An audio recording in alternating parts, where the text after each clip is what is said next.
J'ai, j'ai découvert le monde de la musique quand j'étais à Bamako. Exactly. Pendant ma préadolescence, je devais avoir autour de 12-13 ans. La transition se fait parce que ma mère déménage Ok. et quitte Bamako. Elle revient s'installer à Lomé. Exactly. Donc, je pense 1 ou 2 ans après, elle nous a fait venir à Lomé. Omar By. Oui. Comment se fait votre rencontre? Est-ce que c'est de là, à partir de quand tu as commencé à poser chez Max Faya, que tu le rencontres, ou bien comment est-ce que vous vous rencontrez au fait? Je traînais avec Sabi, Sabi le sénateur. Il m'a fait rencontrer Couronès. Dieu faisant les choses, j'avais un oncle ou un grand-père, quelqu'un de la famille quand même, qui connaissait le père d'Omar By. Il a fait venir Omar By à la maison. Okay. Et le jour-là, je devais aller prester à Caliente. Mais comment se passe, comment tu trouves le personnage au fait, dans le travail, Omar By? Rigoureux. Il était rigoureux et très travailleur. Il passait toutes ses journées au studio. Omar By était quelqu'un qui était fort dans la tête. Ouais. Maintenant, la maladie en question, on a fait des analyses, on n'a pas trouvé grand-chose. Est-ce qu'on va dire que c'est le départ d'Omar By qui a eu cet impact-là, ou alors c'est vraiment un truc personnel que tu as vécu?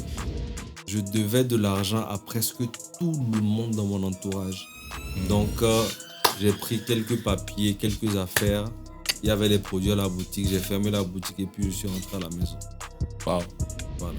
Donc, Trois choses que les gens ne savent pas sur Omar By. que les gens ne savent pas sur Omar By. Je pense que les gens ne savent pas que Omar By, c'est...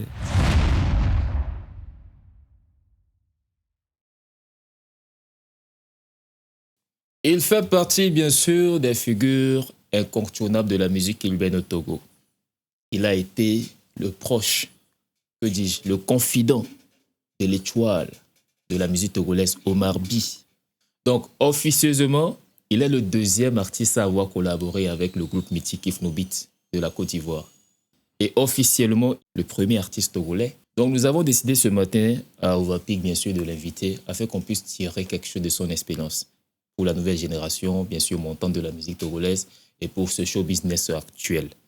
Donc, nous sommes bien sûr avec Shalawan. C'est tout à l'heure, juste après le générique. You can call me the bad man, you can call me Ponyzy. Et souvent, il y a un aspect que souvent les artistes ne savent pas, c'est que... Est-ce qu'il y a des pertes? Forcément, il y a des pertes. Il était concentré avec le public en train de chanter. Je n'avais même pas de frigo. Welcome to the most popular podcast, Experience, on Overpick Group Media. Alors, yo, Kabako. Yeah. Kabako. Yeah. Ça fait plaisir, franchement, de t'avoir sur ce plateau jeudi ce matin. Plaisir partagé. Franchement, ça fait un bail, hein. Ça fait vraiment un bail. Ah là là, depuis... Juste que je trouve que ton générique me vieillit un peu, hein. Quand tu... On dirait que je suis vieux. Non, mais attends. Je suis jeune. Pour les jeunes actuellement qui te découvrent, tu es le grand frère et c'est normal. C'est normal, il faut qu'on puisse donner la valeur à ceux qui méritent, bien sûr, des titres. Ne t'inquiète même pas. Akpe. Shalawan. Yeah. Alors, comment se porte? Comment ça va?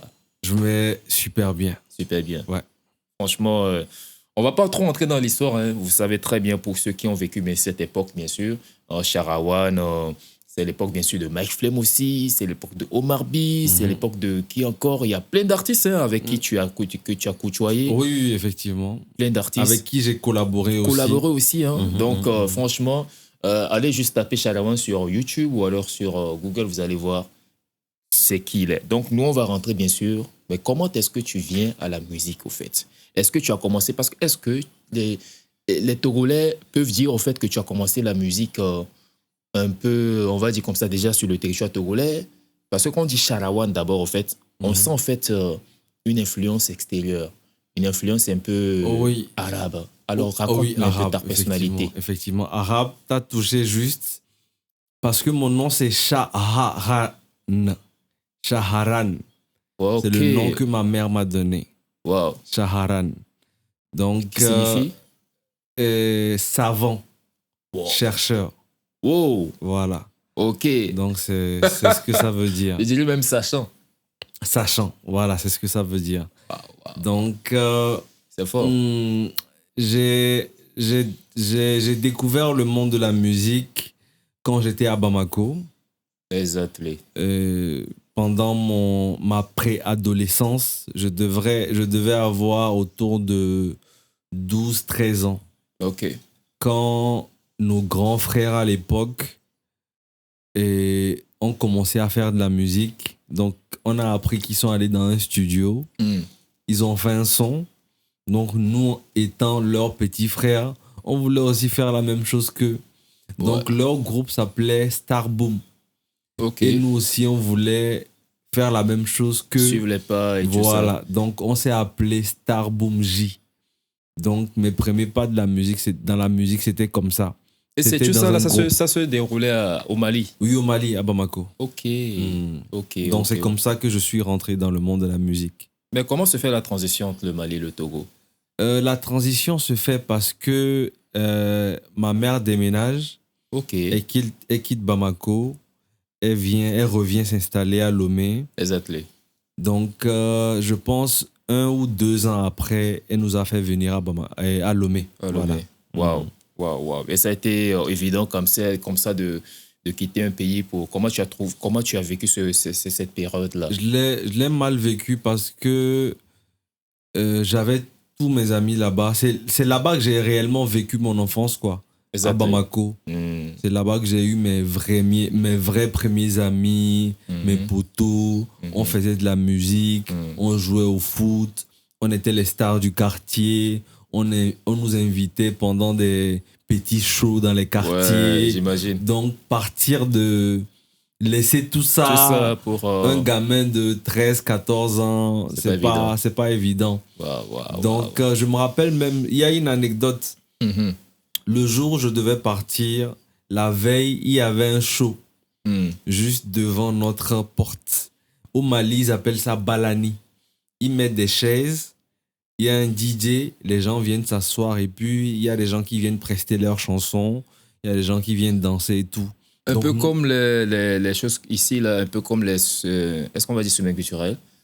Un peu comme les soirées festives, là. Oui, dans les rues. Dans les rues. Un peu comme les mariages musulmans, là. Ok. Voilà, juste que Amélia, tu sais. c'est pas mariage. Ok. C'est juste un DJ, il met des chaises et puis il ambiance le quartier, quoi. Waouh. Les gens viennent s'asseoir. Les artistes viennent chanter, et les gens dansent. Voilà, c'est un concept qui est au Mali comme ça. Cool.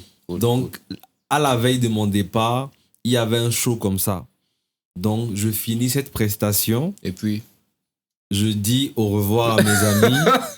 Et c'est la dernière fois qu'ils m'ont vu jusqu'à présent. Waouh, jusqu'à présent? Oui, jusqu'à présent. T'es pas retourné? Non. Wow.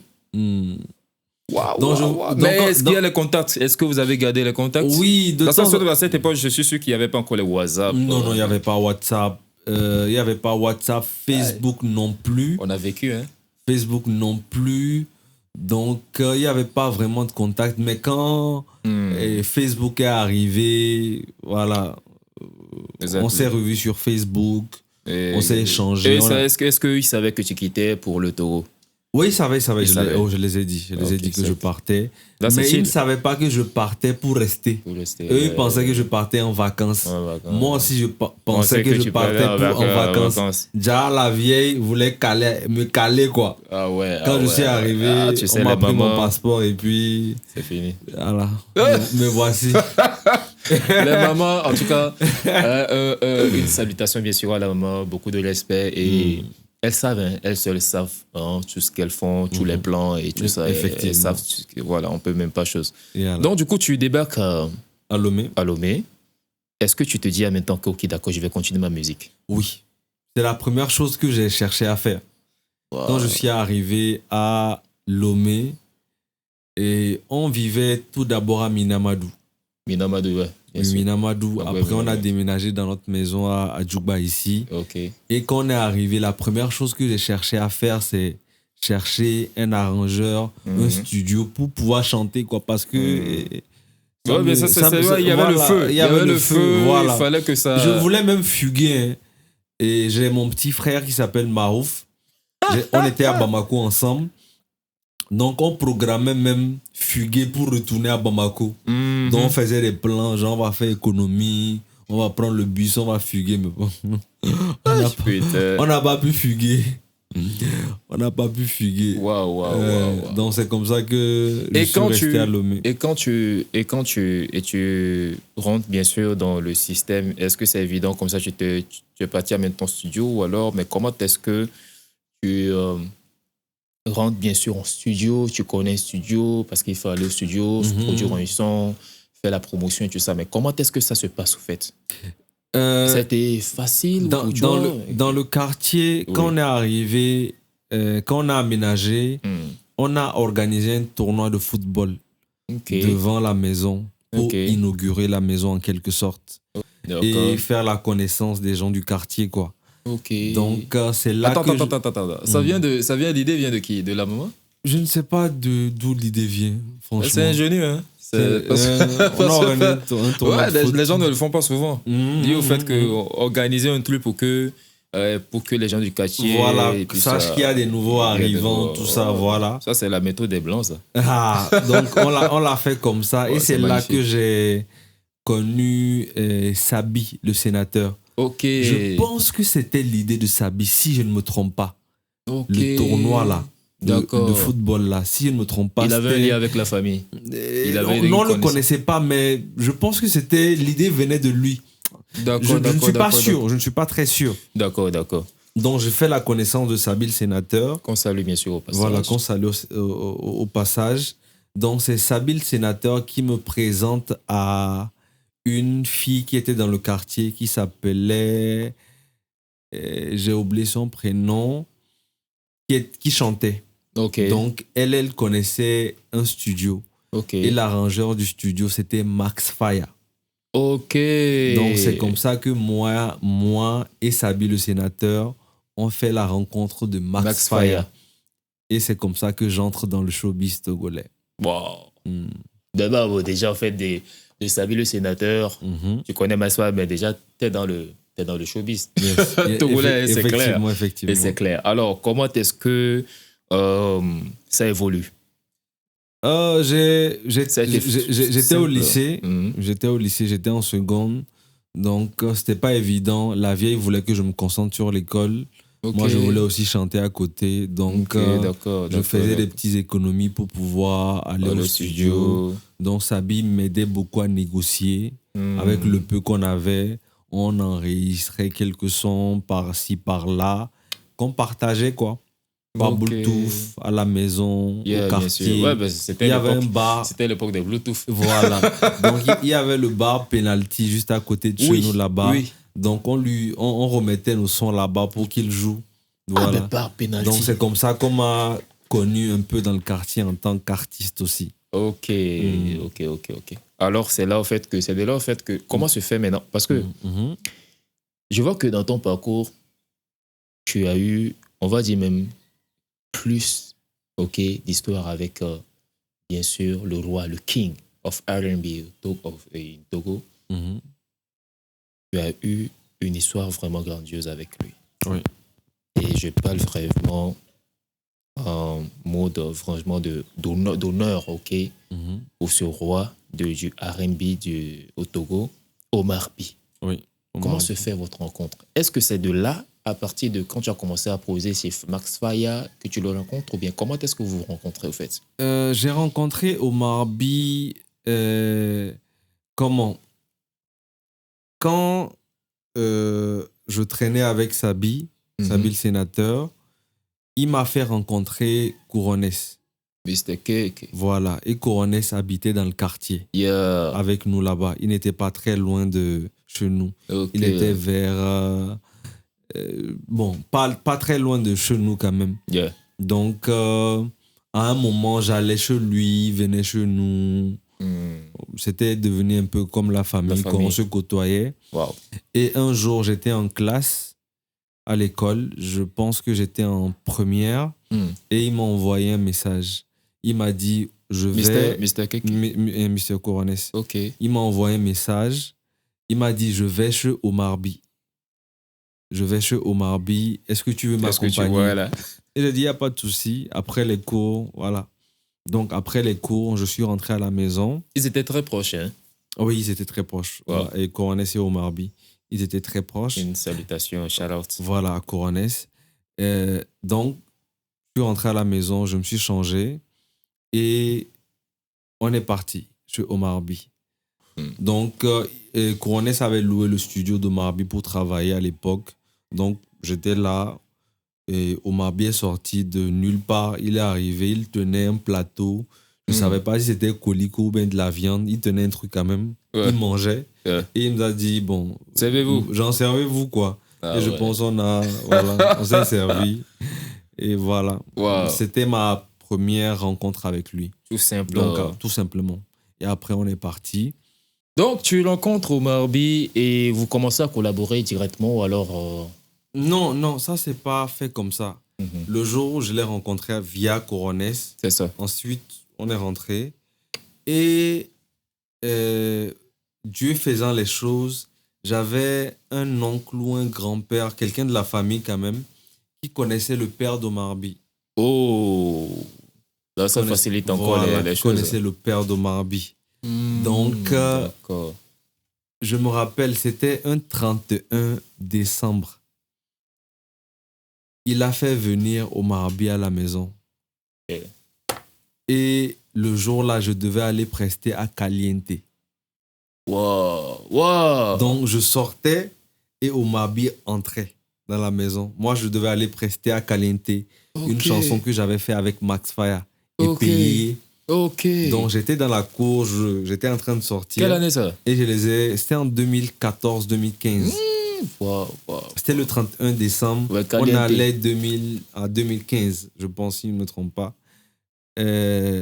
Et je vois le gars, et j'avais un oncle qui était dans la maison, qui était fan d'Omar B. Il a crié, il a pris dans ses bras. Bien sûr. Voilà. Bien sûr, donc moi, j'étais là comme ça. Voilà, est-ce que tu as pu continuer ta route vers Caliente? Oui, je suis allé quand même. Et bon, je suis remonté déjà parce qu'il est venu voir la vieille. Ouais. La vieille,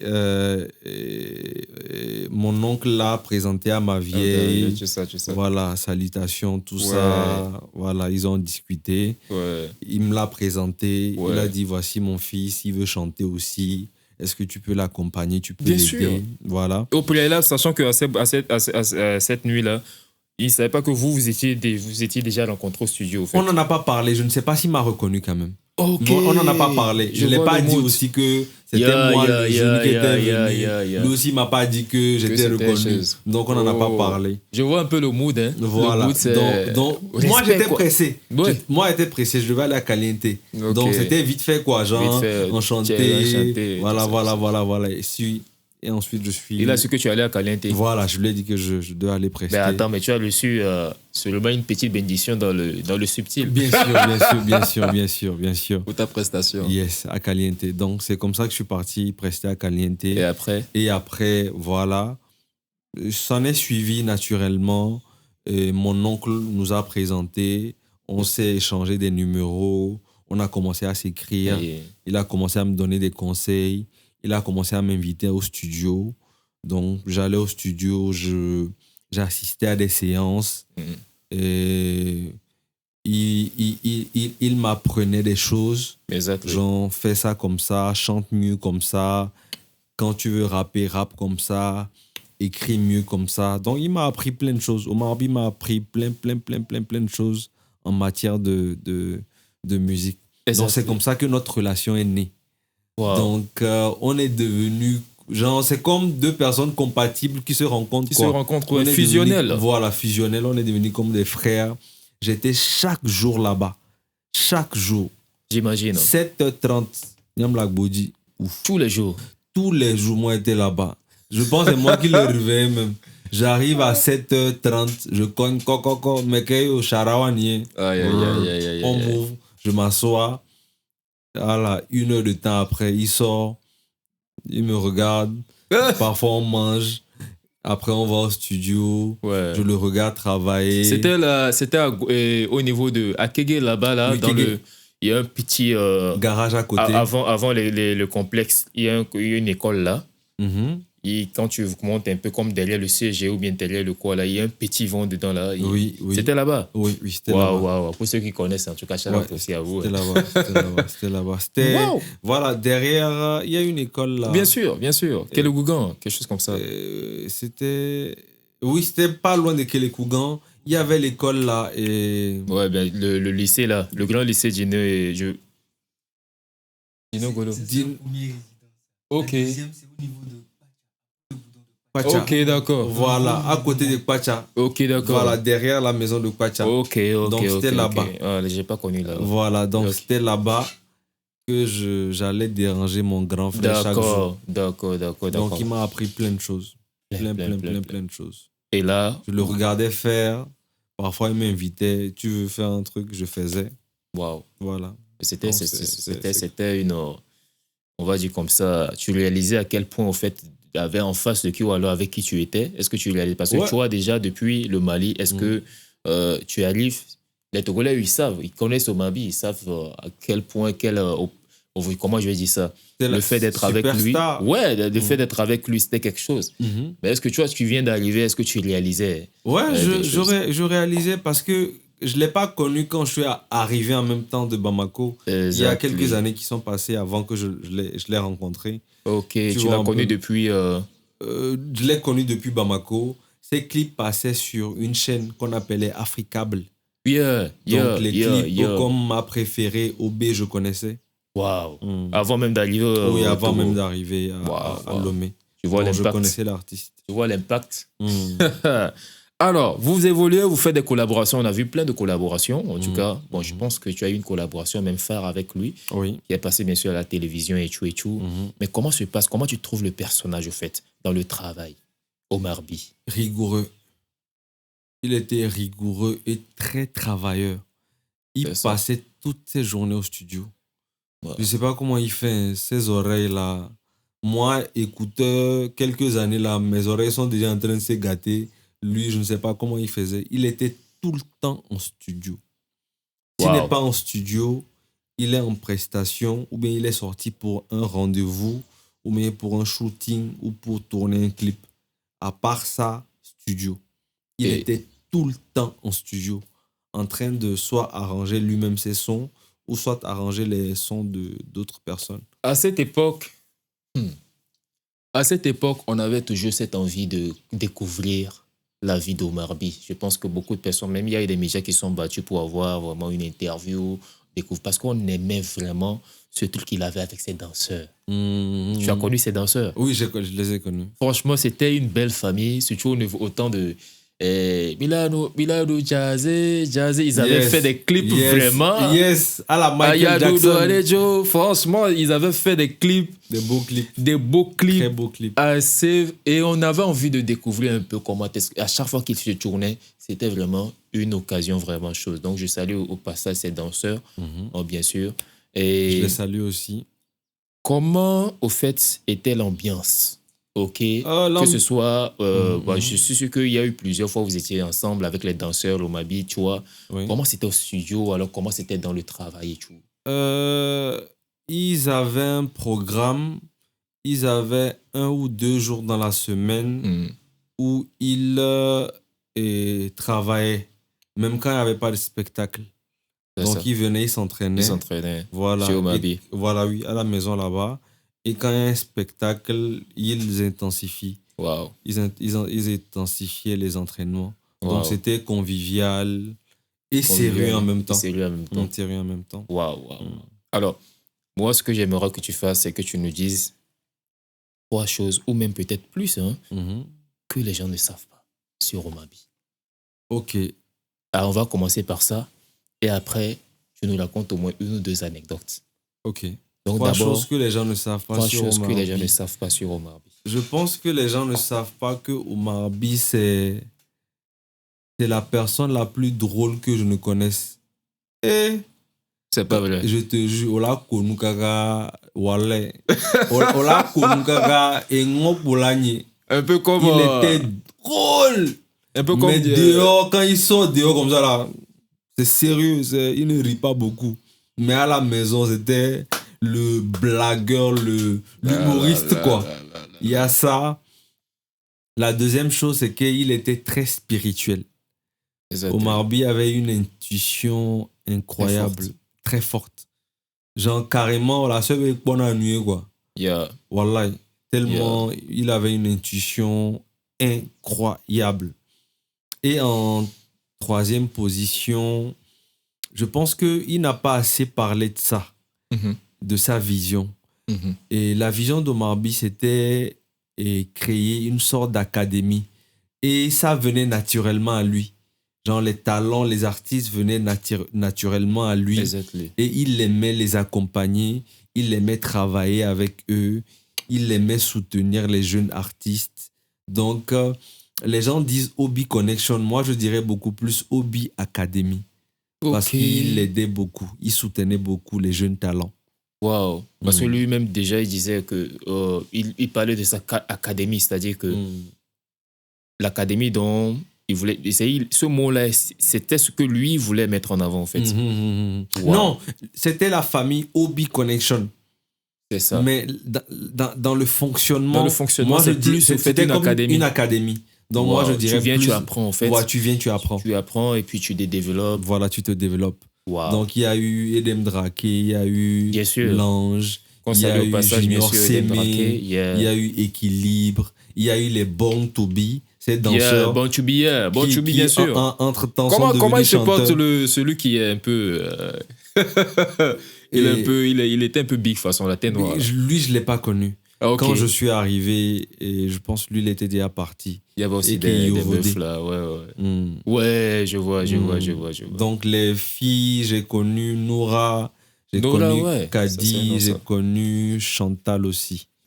Maintenant, on fait 3 anecdotes, au fait. Que les gens ne connaissent pas. Que tu peux nous raconter sur Omar By.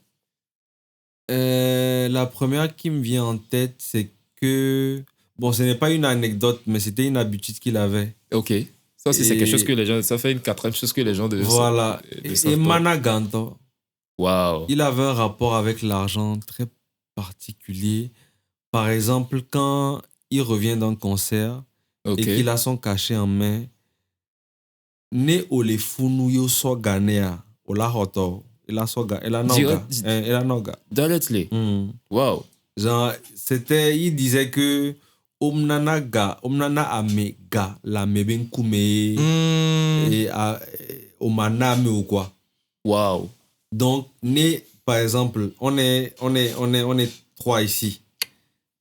Si on te paye un cachet, par exemple, il partage quoi. Parce qu'on a vu. Moi, je pense même tu que... comprends, je comprends. Je pense que dans une interview, à l'époque où il était avec nous, dans une interview, il disait que les gens ne savent pas, au fait, tout ce qu'on appelle le fait concert-spectacle, les gens ne savent pas ce qu'il y a derrière. C'est vraiment quelque chose d'assez compliqué à gérer. Déjà que quand il fait un spectacle, il doit payer les musiciens, les danseurs et tout. Et les gens pensent que... Et il les payait bien. Tu vois ça? Omar By paye bien. Il les payait bien. Et il disait que les gens savent que parfois, l'artiste lui-même que lui, il est, ou alors même beaucoup d'autres artistes, au fait, préfèrent payer les musiciens, les danseurs qui ont travaillé avec lui, et lui-même, au fait, ne... Oui, bien sûr. Wow. Bien sûr. Parce que je pense que c'était un code d'honneur pour lui. Exactement, genre, en fait. Au dollar, enfin, tu au nuéré, quoi. Et ce que je dis là, ça va beaucoup plus loin que ça. Hein. Par exemple, moi, je ne participais pas à ces shows. Je n'étais pas danseur. Mais comme j'étais là... Ouais, bien sûr, tu étais souvent là. Mais je prends 30 000, 50 000. Waouh. Tu étais par exemple 30 000, 50 000. Oui, bien sûr. Ils partagent là. Dès que Bobé Klenaga... Toi, prends. Toi, tu n'as pas participé au spectacle et tu prends 30 000, 50 000. J'imagine maintenant les danseurs, les musiciens. Oui. Wow. Quel cœur. Donc, c'est quelqu'un qui partageait l'argent. Et Managa. Omar By Managa, quoi. Il était généreux. Il était généreux, c'est ça, oui, c'est le mot. Wow, c'est quelqu'un de généreux. Alors, une anecdote. Et une autre anecdote, il aimait beaucoup méditer. Ouais. Et la solitude, je pense, était quelque chose qui le ressourçait. Donc, là où il vivait, devant, il y avait une sorte de brousse. Tu vois le camp là, le camp d'état-major, derrière là-bas, là, il y a une brousse là. Donc, parfois, il va là-bas, il prend une chaise, il va au fond. Il va sous un arbre là-bas, il s'assoit. Mais c'était un mystique. Au début de notre rencontre, c'est là-bas qu'on s'asseyait, nous deux.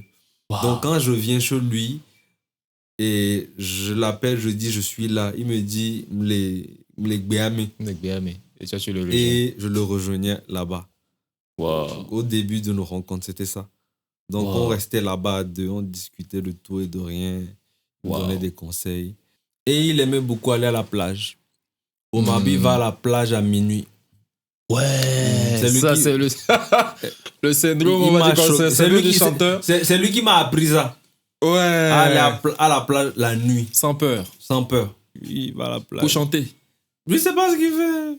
Ah, non, quand on va ensemble, cas, on discute. Et parfois, il se met à l'écart. Je sais pas ce qu'il fait. Il revient et on discute. Wow. Sinon, toutes les fois où je me rappelle qu'on est allé à la plage, c'était la nuit. Zamé Minaputa. Zamé, à partir de 22h comme ça. Là. Kaka, il minuit. Wow. Parfois, en tout cas, seuls ceux qui savent. Ah, franchement, je suis très, très heureux que tu nous racontes ça parce que ça fait revivre sa mémoire. Oui, et c'est des choses que les gens ne savent pas sur lui. Hein. C'est très exceptionnel de vivre ces trucs avec lui. Et nous rentrons bien sûr dans cette phase où c'était un peu complexe. Nous rentrons dans cette phase, c'était complexe pour lui dans la musique. Et moi, j'aimerais, en tant que tu étais son confident, tu étais son proche, je pense même plus que même beaucoup de personnes qui pensaient être proches de lui. Qu'est-ce qui se passait? Parce que c'était vraiment une période, avant bien sûr son départ, une période assez sombre, hein, on va dire comme ça. Oui, remplie on peut appeler ça comme plusieurs brouillards. Il y a eu plusieurs flous dans beaucoup d'histoires, mais en un seul résumé, qu'est-ce qui se passait? Qu'est-ce qu'on peut dire en fait par rapport à ça? Ce que je peux dire de ce que je sais, c'est que il était réservé. Il était très réservé. C'était quelqu'un de casanier. Wow. Donc, dans le show business, les gens prenaient ça pour de l'arrogance. Donc, Omar B, il refusait beaucoup d'invitations, par exemple, en boîte de nuit. Genre, va miano fie, va miano fie, va leke. Lui, c'est pas trop son truc. Et c'est quelqu'un qui sait dire non. Hein. S'il n'a pas envie d'aller, il va te dire non, je ne viens pas. Donc, les gens prenaient ça pour de l'arrogance. Alors que c'est des choses qu'ils n'aimaient pas, quoi. Genre, bien sûr, avec nos bars, mais alors avec nos boîtes, mais alors, c'est des choses qu'ils n'aimaient pas. Lui, son truc, c'est travailler en studio, lire le Coran, lire des livres, parler, avoir des débats de spiritualité, des débats de société. C'était ses kiffs, ça. Mais aller s'asseoir, boire de l'alcool dans une boîte de nuit, un rooftop, tout ça, c'était pas son truc. Alors que le monde du show business est fait de ça. Donc, les gens ne le voyaient pas dans ces mouvements-là, en fait. Et quand on l'invitait, il déclinait la plupart du temps. Wow. Donc, les gens le prenaient pour de l'arrogance. Donc, ça frustrait les gens. Et le poids de couille. Donc, ça frustrait beaucoup de gens. Donc, je pense que c'est toute cette frustration qui s'est transformée en boycott. Il était beaucoup casanier. Oui, très casanier. Et ça lui a valu, bien sûr, ce truc-là de titre de arrogant. Arrogant, oui. Oh, franchement. Les gens ont confondu. Les gens n'ont pas compris que c'était quelqu'un qui aimait être seul. Tu vois, c'est sa personnalité, quoi. Voilà, c'était comme ça. Il aimait être seul. Voilà. Wow. Il aimait être entouré des gens, de sa famille, genre de son père. Il avait genre, son père, c'était son ami, par exemple. Tu vois un peu, non? Parce que son père était musicien, je crois. Oui, il a été musicien, Il a été son père, musicien. voilà. Donc, voilà. Les gens, tout confondu, quoi. Les gens ont pris son côté être seul, casanier, comme De l'arrogance. Comme en de fait. l'arrogance. Il n'est pas ouvert. et des ça l'a choses comme valu et un certain boycott et un certain mépris. Tu vois. Mm. Waouh. Il y a beaucoup de choses, on va dire comme ça, quand on parle même du boycott, que cette époque, ceux qui ont suivi bien sûr de près cette histoire. Mais quelle est au fait la goutte d'eau au fait qu'on va dire comme ça qui avait débordé le vase, qu'il avait vraiment mis dans... Parce qu'on sait qu'à un moment, c'était pas facile. Mhm. Son message n'était pas compris. Mhm. Son message était mal perçu. Sa personnalité était mal perçue. Mais quelle est au fait cette goutte-là qui vient déborder? Cette goutte d'eau qui vient faire déborder le... Je pense que c'est quand il a commencé à avoir des retours par rapport au fait que il y avait certaines personnes qui ne voulaient pas qu'il fasse des scènes. Genre, avant, c'était juste des rumeurs. Mais quand il a commencé à avoir des confirmations du style, genre, on a écrit ton nom pour que tu prestes sur cette scène et telle personne a dit non. Waouh. Je pense que c'est ce qui l'a fait craquer pour de vrai. Waouh. Ça, il a très mal vécu. Waouh. On salue bien sûr sa mémoire. On le salue. Et ça, là, on sait que c'est la somme, la résultante de tous ces trucs au fait qui ont conduit bien sûr à ce que nous avons. On ne sait pas réellement au fait, les raisons exactes au fait. Mais je sais que tu étais assez chevé, on va dire comme ça, parce qu'on a pris au fait son départ, bien sûr, d'un univers hospitalier, un univers d'hôpital, je dirais. Oui. Et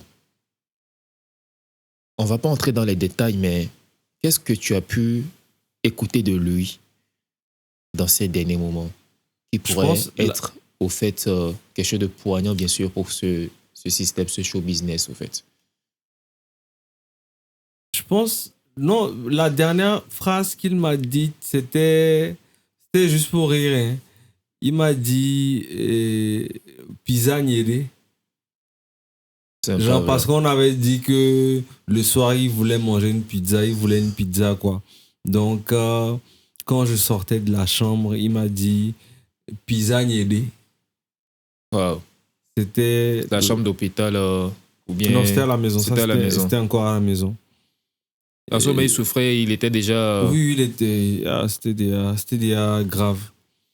Et il a dit pizza niéré. On a rigolé, quoi. Il a rigolé, j'ai rigolé, et puis... Voilà. Et selon toi, est-ce que c'est un mal biologique? Bon, est-ce qu'on va dire comme ça? Je ne suis pas francolade, vous m'excuserez, mais est-ce que c'est un mal qui vient de la, on va dire, santé, ou alors c'est tous ces panoplies, tous ces trucs-là qui se passaient dans le milieu? Parce que, bien sûr, on ne va pas se mentir, hein, au lendemain, bien sûr, de son départ, il y a une partie qui dit non, c'est le show business, au fait, le système qu'il a mis là où il est. Et il y a d'autres parties qui disent que non, que le mal était plutôt qu'il générait un mal, bien sûr, côté santé, un malaise ou un truc comme ça. Est-ce que c'est un malaise côté santé qui l'aurait conduit au fait là, ou est-ce que c'est le système vraiment qui l'a tellement chargé les choses? Omar Sy était quelqu'un qui était fort dans la tête. Ouais. Donc, je ne dirais pas que c'est les aléas de son métier qui a fait que non. D'accord. Bien sûr que ça a joué. Ça a beaucoup joué parce que c'est son métier. C'est son gagne-pain. Exactement. Et quand on te coupe de ça, d'une manière ou d'une autre, tu en souffres. Donc, ça fait partie du lot de tout ce qui a conduit à sa perte, à sa disparition. Maintenant, la maladie en question, on a fait des analyses, on n'a pas trouvé grand-chose. Hein. Wow. Moi, je ne sais pas de quoi Omar B est décédé. Wow. Moi, je ne sais pas. Nyemnia et Dokeye ou quoi. Juste qu'il disait qu'il se sentait fatigué. Il a fait une tournée à l'époque, une tournée de toutes les régions du Togo. Je pense que c'était PND, la tournée PND. Oui. PND, Donc quand il était rentré de cette tournée, il était super fatigué. Donc on disait que peut-être que c'était la fatigue de la tournée. Mais bon, de jour en jour, bon, fatigue à les voix. Fatigue à les voix. C'est quel genre de fatigue? C'est quel genre de fatigue? Tu dors, tu te reposes, mais tu es toujours fatigué. Donc il se sentait fatigué. Et c'est dans fatigue là. Il était à l'hôpital et voilà. Je pense que quand c'est survenu, tu étais là, Oui, j'étais à l'hôpital. On va pas, c'est pas pour ressasser les mauvais souvenirs, mais comment est-ce que le truc s'est porté jusqu'à aujourd'hui? Obi Connection après le départ de Omar B jusqu'à aujourd'hui. Parce que tu faisais partie de la maison. Oui, bien sûr. Qu'est-ce qu'on peut dire aujourd'hui? Quand Omar est parti, on a voulu vraiment continuer. Donc, nos productions qui ont suivi, dans nos clips, nos chansons qui ont suivi, on continuait toujours à mettre le logo Obi de Obi Connection dans les clips et dans les chansons. Et le studio aussi, on voulait réaménager le studio, ouvrir un nouveau studio, acquérir de nouveaux matos pour que le studio survive, quoi. Exactement. On avait même pris un local au niveau de Agouet de Souza. Ok. Kagome. Exactement. Le bâtiment de De Souza, là. Yeah. Il y a une boutique actuellement là-bas. Mm-hmm. Dans la boutique là, on l'avait louée pour le studio. On avait on avait déjà mis la clim. Il restait juste à amener le matos, faire l'insonorisation. Mais finalement, ça ne s'est pas fait. Et pourquoi? Pour des raisons financières. Ok. Ça ne s'est pas fait. Voilà, le studio est resté à la maison. Et bon, il y a son frère Ali qui m'a beaucoup accompagné dans beaucoup de morceaux. Il m'a fait beaucoup de morceaux. D'accord. Beaucoup de chansons quand même. D'accord. Donc le studio existe jusqu'à présent et c'est géré par ses petits frères.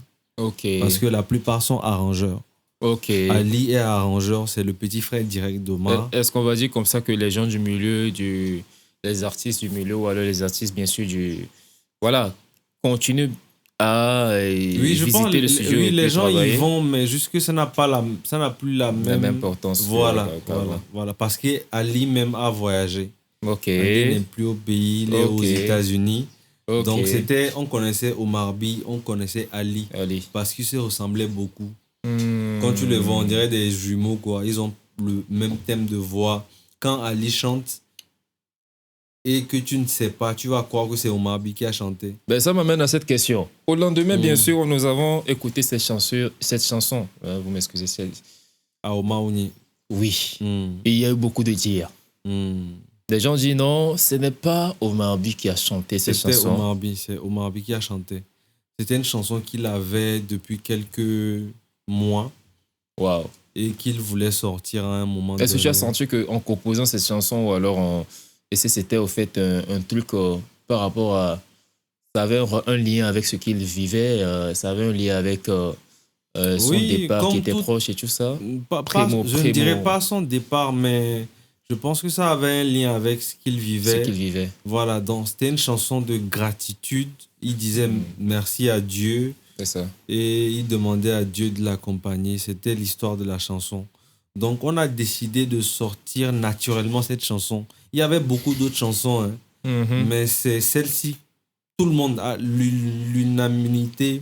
On a décidé que c'est Aouma. Il avait déjà enregistré ça? Oui, il avait déjà. C'était lui-même qui avait arrangé ou bien c'était son petit frère? C'est lui-même. La chanson était déjà prête.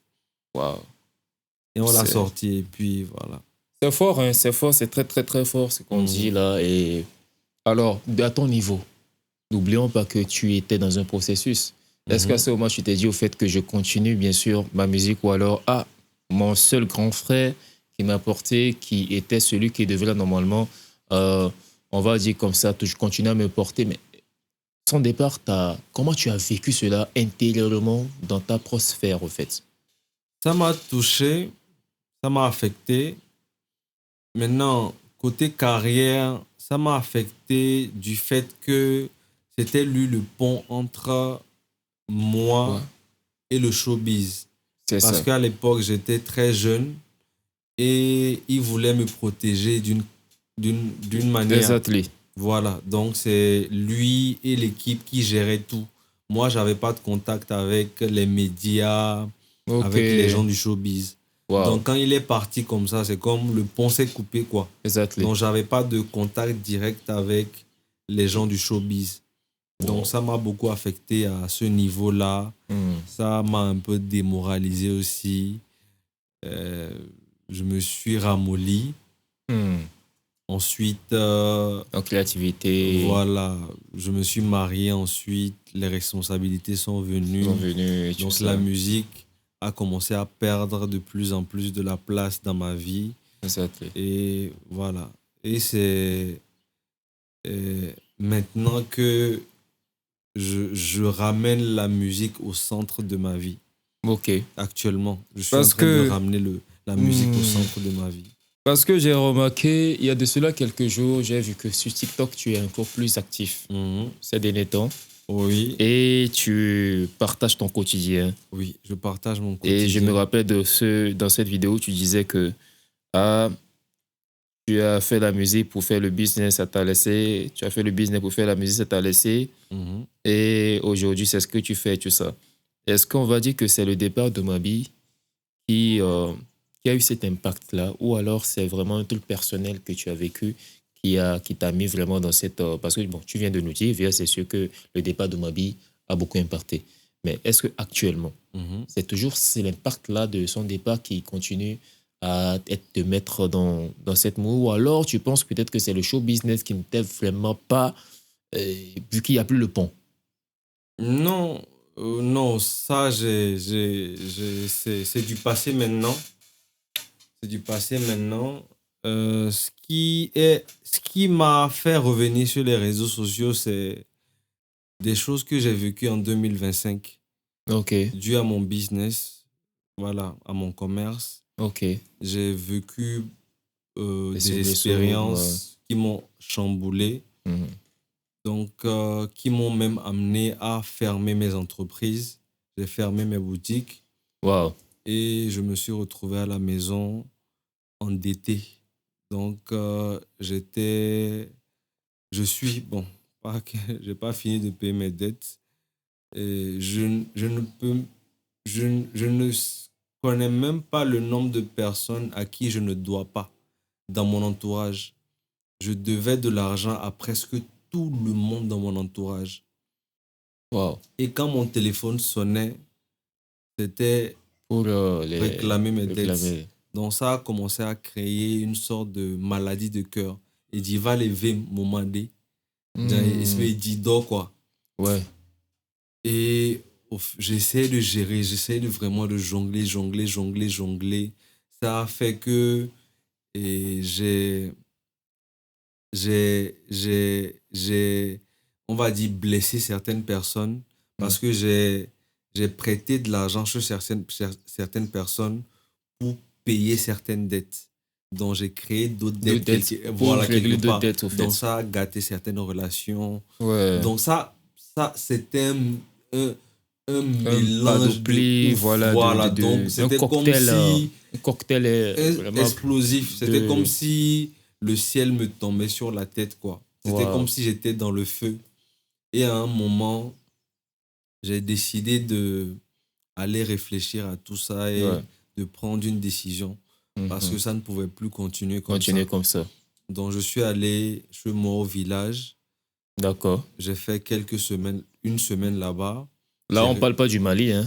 Non, je suis allé à Kpalimé. D'accord. Voilà. D'accord. Je suis allé me reposer. D'accord. Moi, j'appelle ça dormir. Je suis allé dormir. Ouais. Et quand j'ai fini de dormir, De poser. voilà, ça. me poser, j'ai réfléchi. Quand je suis rentré à Lomé, le lendemain, je suis venu à la boutique. J'ai donné mon téléphone à mon frère. Je l'ai même pas. J'ai dit à personne et j'ai annoncé à personne. J'ai dit filme-moi. Il a tenu la caméra, il a lancé rec et j'ai dit à Gamma Décoration, c'est terminé, on ferme.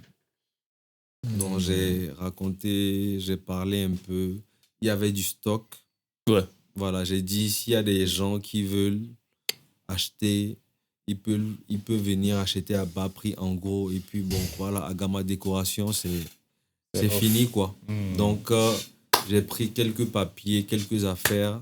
Il y avait les produits à la boutique. J'ai fermé la boutique et puis je suis rentré à la maison. Waouh. Voilà. Waouh. On dira comme ça que c'est la vie et c'est le parcours d'un entrepreneur, de tout businessman. Voilà. C'est le chemin, quoi. C'est le chemin, c'est le processus. Voilà. Donc ça n'enlève en rien au fait à la personnalité. Et ça m'a même beaucoup appris. Exactement. J'ai appris tellement de choses. Oui, exactement. Et aujourd'hui, la musique, elle en est où dans ta vie? La musique, actuellement, je la fais de manière expérimentale. J'essaie vraiment d'expérimenter de nouvelles choses. Ok. Voilà. Ils ne sont pas encore sur le marché? Non, pas encore. Je n'ai pas sorti de morceaux. Donc, j'essaie vraiment de créer, de faire des mélanges, vraiment de faire ce qui me plaît. Exactement. Et ce qui me vient. Exactement. Voilà. Exactement. Donc, c'est là que j'en suis. Wow. Côté musique. Wow. Et on ne va pas finir, bien sûr, cet entretien sans parler, bien sûr, de ce que tu as offert au Togolais. Tu as offert quelque chose au Togolais. Peut-être que tu ne le sais pas, ou alors peut-être que tu le sais, mais inconsciemment. C'est cet honneur-là que tu as fait d'être officiellement le premier artiste à avoir fait un feat, une collaboration avec Kif No Beat, et officieusement le deuxième artiste à avoir fait une collaboration avec Kif No Beat. Je vois. Tu as offert cela, c'est un cadeau quand même. Kif No Beat, on connaît, on ne va pas dire que non, pourquoi, mais on connaît l'impact, on a connu Kif No Beat. C'est un gros groupe de rap. Gros groupe de rap, respect, en tout cas respect, Charlotte bien sûr, c'est une suite. À Kif No Et comment cela s'est passé? Tout simplement en quelques mots. Tu veux que je te raconte comment... Bien sûr, raconte, mais attends, mais moi je suis dans le domaine, je suis bien. Okay. Bien sûr, un jour, j'aurais peut-être fait une collaboration comme ça, internationale, mais d'accord. Raconte-moi déjà comment est-ce que tu rentres dans cette sphère-là. Ma vieille avait une connexion avec le manager de Baby Philippe à l'époque. C'est ça. Il s'appelait Skovich Premier. Donc, avec ma vieille, il parlait beaucoup de ma carrière. Comment faire pour développer le petit, comment faire, voilà. Et un jour, j'étais assis sur la terrasse et le gars, le manager de Baby Philippe à l'époque, il m'envoie un message. Il me dit, est-ce que tu veux un featuring avec Kif No Beat? J'ai dit, c'est simple comme ça. J'ai dit oui. J'ai dit oui. Et il a dit, ok, c'est bon. Donc, quelques jours plus tard, il m'envoie une chanson avec les voix de Kif No Beat, Didi B, Jocha et LG. C'est les trois qui avaient posé sur le son. Et des parties où moi je devais poser. C'était le titre Celle-là? Oui, c'était le titre Celle-là. Au départ, c'était pas ça. Au départ, c'était un son rap. Mais c'était toujours les mêmes paroles, mais c'était rap. Donc, j'ai posé ma partie chez le grand frère Omar B. Et ensuite, on a programmé le tournage sur Abidjan. Maintenant, arrivé sur Abidjan, le lendemain, on a fait un tour au studio de Baby Philippe. Lui-même, oui. Et moi et Baby Philippe, on a enregistré une chanson qui n'est jamais d'ailleurs même sortie. Pourquoi? Je ne sais pas. Hein. Voilà. J'aimais pas la chanson. Lui aussi, je pense qu'il n'aimait pas. D'accord. J'aimais pas trop le son. Je pense que lui aussi n'aimait pas. C'est pour ça qu'on l'a jamais sorti. C'était lui qui devait normalement sortir ça. Ouais. Et on avait prévu refaire une autre collaboration quand j'allais arriver à Abidjan. Donc, quand j'ai fini de poser le son avec Baby Philippe, il m'a dit de le faire écouter ce que j'ai fait avec Kif No Beat. Je l'ai fait écouter la chanson et il m'a dit que ça fait trop rap. Que actuellement, c'est les choses dansantes qui marchent. Et il a demandé qu'on lui envoie les données pour qu'il retouche un peu la chanson.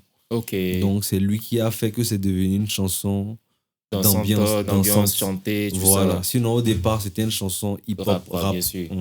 Que c'était l'ADN de Kif No Beat. Voilà. Alors, super, franchement, en tout cas, j'ai beaucoup aimé Très, très intéressant entretien. Beaucoup de choses sont sorties de cet entretien. J'espère que vous qui nous suivez aussi, vous avez bien sûr mieux compris certaines choses. Je pense qu'on aura peut-être à faire une deuxième partie. Qui sait? Avec plaisir. Franchement, parce que ça mérite d'être raconté. Ton parcours est un parcours, on va dire comme ça, très, très, très poignant. Et qu'est-ce que toi-même tu as retenu de tout cela? Que ce soit au niveau de la musique ou au niveau du business, qu'est-ce que tu as retenu en quelques mots seulement, qui peut apporter bien sûr un plus à quelqu'un qui nous suit, un jeune aussi qui est actuellement artiste et qui rentre dans le domaine, tout ça. Il faut être sérieux. Quand on décide de faire quelque chose, il faut le faire avec sérieux.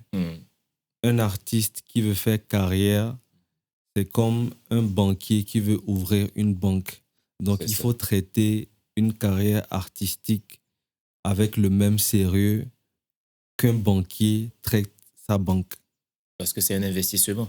C'est un métier, c'est une carrière. Donc, si tu veux aller loin, il faut mettre le même sérieux.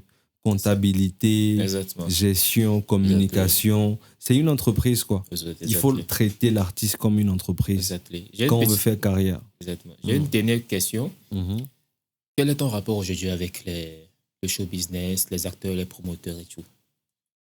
J'ai de bons rapports avec ceux que j'ai côtoyés dans le passé. J'ai de bons rapports avec eux. Quand on se croise, on se salue. Récemment même, j'ai parlé à certains. Quand j'ai commencé à créer du contenu sur les réseaux sociaux, Exactement. Ça faisait longtemps que beaucoup de personnes ne m'avaient pas vu. Donc, les gens étaient choqués que j'ai maigri, j'ai beaucoup maigri. Donc, dans les commentaires, ça faisait genre pitié, c'est vraiment les cousines en passant.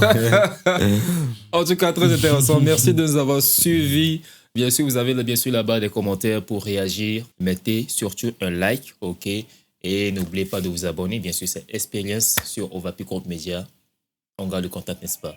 Bien sûr, à la prochaine. D'ici là, portez-vous bien. Tac! On est ensemble. Tu crées, on booste. Overpeak Group Media, la plateforme qui fait monter les vrais créateurs.